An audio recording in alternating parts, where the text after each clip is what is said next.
LA Times Festival of Books, William Hovey Smith, 2024. This is a very large book trade show, and I'm here with my business books and my outdoor books, and most especially my novel, Until Death Do You Part, An American Family Meets Their Sicilian Cousins. And we also have our business book, Make Your Own Job, Anytime, Anywhere, Any Age, and Real Wealth, How to Obtain and Keep It. Yes, sir. Now we're going to be here for 2 days, and these will have thousands of exhibitors as well as 100,000 visitors, they say. Well, we shall see. I think that's optimistic. The event is free. Anyone can walk through that they like, and hopefully they'll like my books, and they'll like my screenplay, and we'll have good talks about them. And I'll actually help some people start their own businesses. And I've already talked to 5, and it's like 7:30 in the morning, and people are still coming in and setting up. And we'll show you more of this event as it progresses. Some authors had their book characters actually show up in person, as happened here. This lady has a children's book featuring a tiger. And guess what?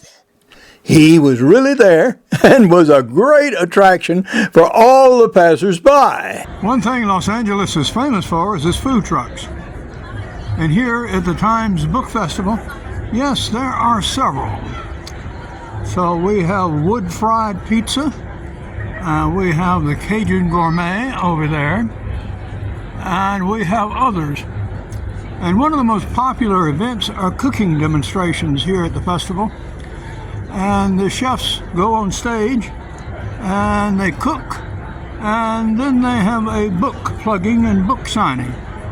The chef on stage is Gianluca Conte, who is, among other things, a bodybuilder, an actor, and is now gaining an international reputation as a cooking chef specializing in Italian foods. And I'm going to do another whole entire video about him and his performance and what he's going to look like some 50 years later. So it works out for pretty well everybody. And as you can see, it's about midday and a very crowd has gathered at all the events. After the festival, I stayed over a day to visit the movie-making departments at USC. Douglas Fairbanks is in the background here. And what we're about to do is to study a little bit about what professional filmmakers have to go through to get their movies and films finally produced. Being a pragmatist is part of the job. While you wait for your 1 in 200,000 chance of your film being produced, my God, you got to make a living. So, that's what my book is all about. Make your own job, anytime, anywhere, at any age. Being a screenwriter, I was most interested in talking about screenwriting and seeing what their program was like. Now, I was also interested in the other divisions, which include the production division, for example, who actually takes care of things like the cameras and sets and screenings, and they offer actual degrees and programs along these lines. And I was hoping to shoot a series of shots showing the various divisions. But by the time I obtained permission to conduct any of these, it was really too late for me to do practically anything. But we did have a good interview with Riley here, and that is what follows. Riley Schreiber. I'm a student at the USC School of Cinematic Arts, screenwriting major, class of 2027. I'm just here to answer a couple questions about what USC's screenwriting program offers and why it was appealing to me. This university has one of the highest reputations in the cinematic world for producing writers, producers, directors, even prop guys, and the whole gambit of whatever you need to make a movie. Yeah. Since a movie to be made, if it has any complexity, may well employ more than 1,000 people. And what does the university here offer that you believe is unique? Well, I personally found the university's programs offering multiple classes of multiple types to all sorts of students to be really intriguing. So, for example, I am a screenwriting student here, but I have the opportunity to take classes outside of my major. So, when I was researching other universities, specifically other big film schools here in Los Angeles, I found that a lot of the programs they offer here differ in the fact that they enable you to take other classes, not just those that are specific to your major. So, if I'm a screenwriting student here at USC, I'll get the opportunity to take live television production classes where I get to make my own Saturday Night Live type show, or even my own morning news cast and help produce that. And at other schools, those sorts of opportunities were not necessarily something that would be given to students. Very well. Now, for people going for a formal education these days, it's almost given that a bachelor's degree will be insufficient. And that's almost a necessity. And when you get to master's level degrees, a not unusual expectation is for the person enrolled to actually produce something, say, like 3 separate screenplays and 2 TV productions, or something along that line. What does the University of Southern California require in their master's program so far as produced works? Well, specifically regarding the master's program, I don't have too much information. I myself am an undergrad student. I'm a BFA screenwriter. And I know that for BFAs at least, one of the big programs that they offer for us at the end of our 4th year is something that's called First Pitch, which is a really big opportunity where the school brings in representatives from all of the major film companies and television production companies, and you pitch to them a film or TV pilot that you have written here at the university.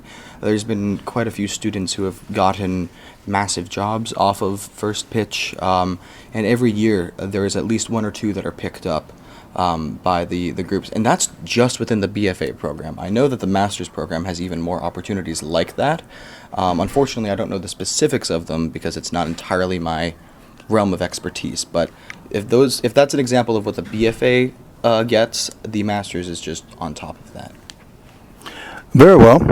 I personally attended the Austin Film Festival and pitched twice. Oh, wow. Congratulations. And that pitch at the Austin Festival is limited to 6 minutes.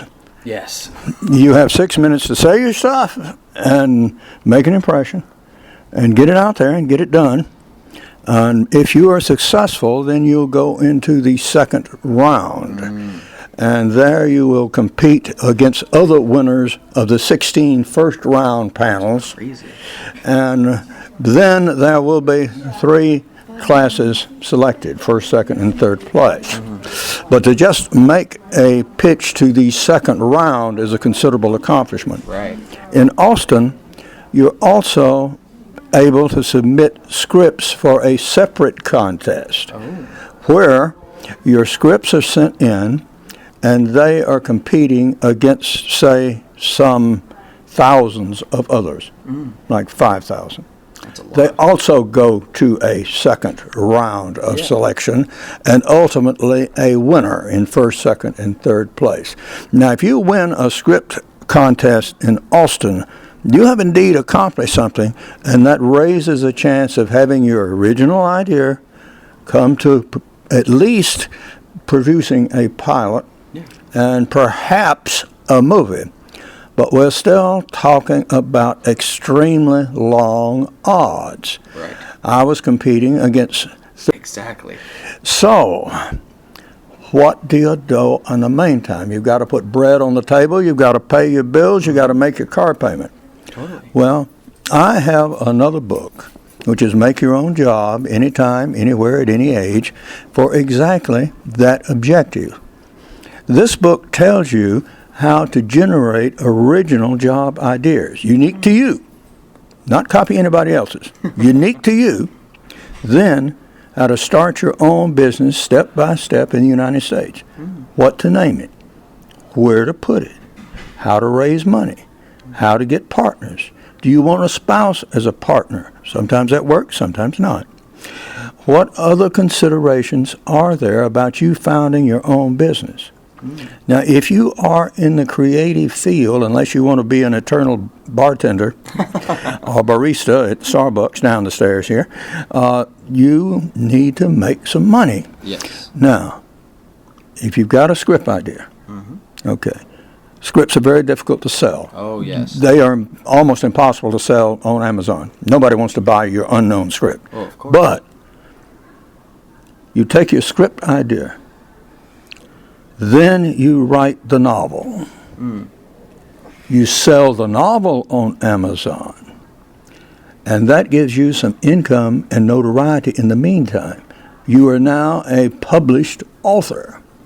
That gives your script derived from that novel, which would be considerably improved because you've already written it first, you've written the novel, you've developed the characters further, then you produce your second script, and then that is what you actually take and submit to Sundance and Austin and such places. And we've Most of us, most writers, most screenwriters, will never make that first barrier. So take your ideas from your first script, then write your novel.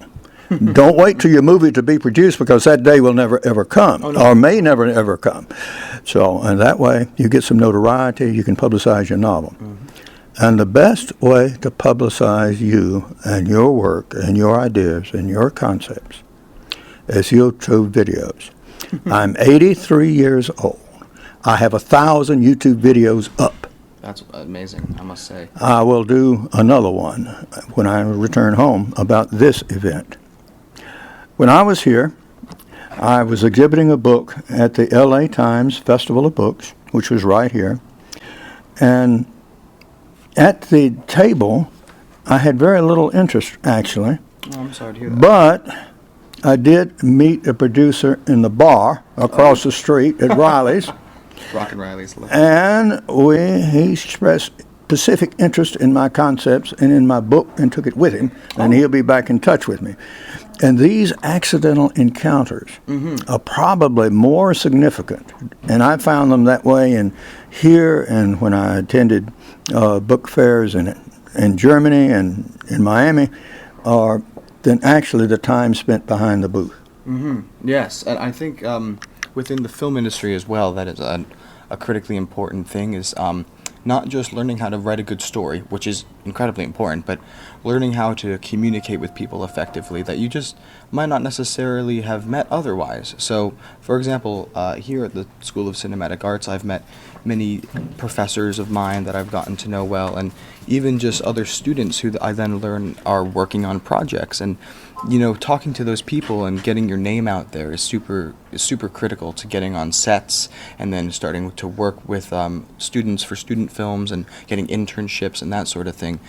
Because if someone knows your name and they know that, hey, you are someone who is reliable, who is a hard worker and that sort of thing, then you're going to be much more likely to be hired than you are, or at least get an internship or something like that. Get your foot in the door, so to speak, than otherwise. Indeed. And thank you very much for your time. Oh, thank and you. I really appreciate your information. Of course, thank you. Again, my name is Riley J. Schreiber. I'm a student here at the USC School of Cinematic Arts. I'm a screenwriting major. Thank you so much.